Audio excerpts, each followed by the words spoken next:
first art therapists when art therapy wasn't really known. And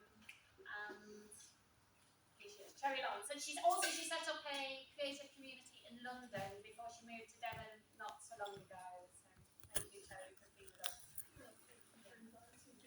To say a few words here tonight. Can people hear me?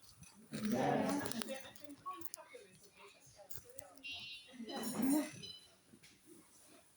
It's amazing what you can do. Yes.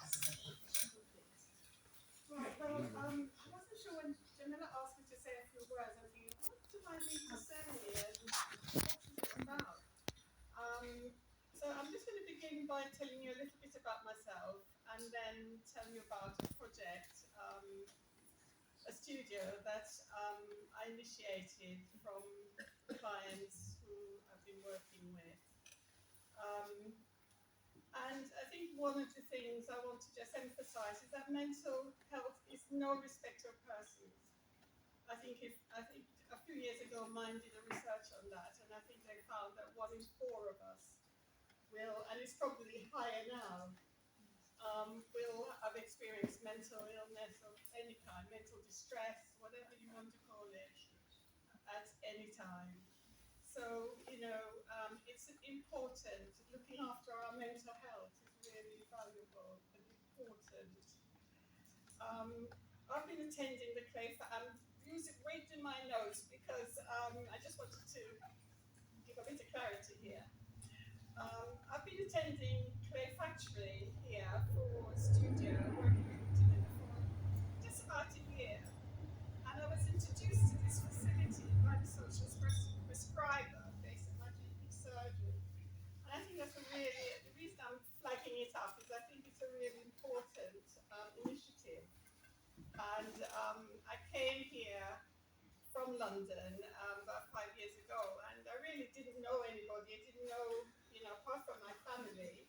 I came here because my son and his family live here, and I'm pleased to say my son's in-laws are sitting here, and they could tell you a lot of tales about using art. They actually set up a project for working with autism.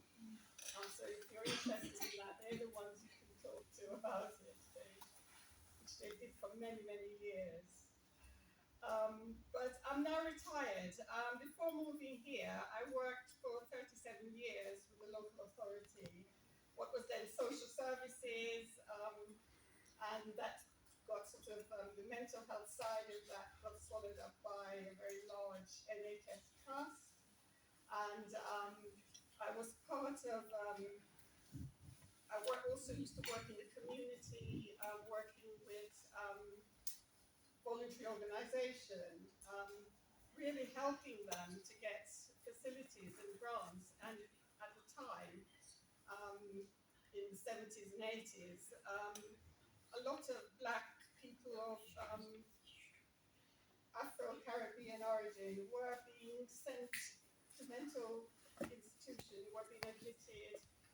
There was very little information about them, understanding of the culture. And so it was really important to look at resources for those people. So I was a founder member of a mental health service that offered day services. And this started in the 80s, and I'm very proud to say it's still going on because it's still meeting an unmet need in the community. But with the community care provision, we were all kind of thrust back into the office. And with the rise of technology, we are now, before I left, we're finding ourselves sitting in front of our computers rather than working with clients. As a clinician and as an art therapist, art has really been so profound and so valuable. And the organization I worked with, I was working with clients or patients, if you wish to use that term, with long-term enduring mental health difficulties. difficulties, what is often called revolving door. And it's really from that background that I'm going to just share my experience of how I worked with this group. I did a lot of group work. We looked at working with anger and looking at race and cultural issues. And one of the things that Jamila talked about was people's experience of using art. A lot of the clients who was referred to me had similar stories. They were put off, or they had no, they've never done any artwork. And one of the valuable things with art therapy is that we often talk about the importance of the process of creating, not necessarily the end product. And through that interaction and the relationship that the client builds up with their own artwork, that has formed the real basis for healing. And what has come out of that is I saw that, I witnessed that process with a lot of my patients and my clients who I worked with. And as they begin to grow in confidence in the use of material and in terms of understanding the relationship that their art has with them, it's their own internal process. I see how they really just kind of move, and that whole process of healing has taken place. And before, one of the things that I was able to do is gather some of these clients together and talk to them a bit like what you were saying about the creative group that you were initiating your project, is that as an individual, as a member of the community, that they are members, you are members of community, and even though it may feel that community has turned its back on you, that there is an important place for you, and how you can gain your strength through harnessing your creative skills. And so a group of 10 service users who completed therapy began to develop a studio. I did a lot of work with getting the powers that be to acknowledge that service users can manage themselves, and that they had a voice and they want to use it and they want to express themselves. And as a result of that, the group came up with a title, and they called themselves Artworks. And what they're saying with that is that for them, art work.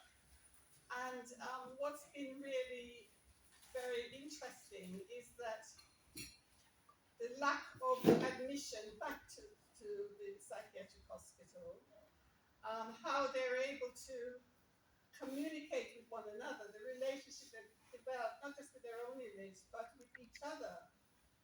And also their interest in sharing their knowledge with people outside of the mental health setting.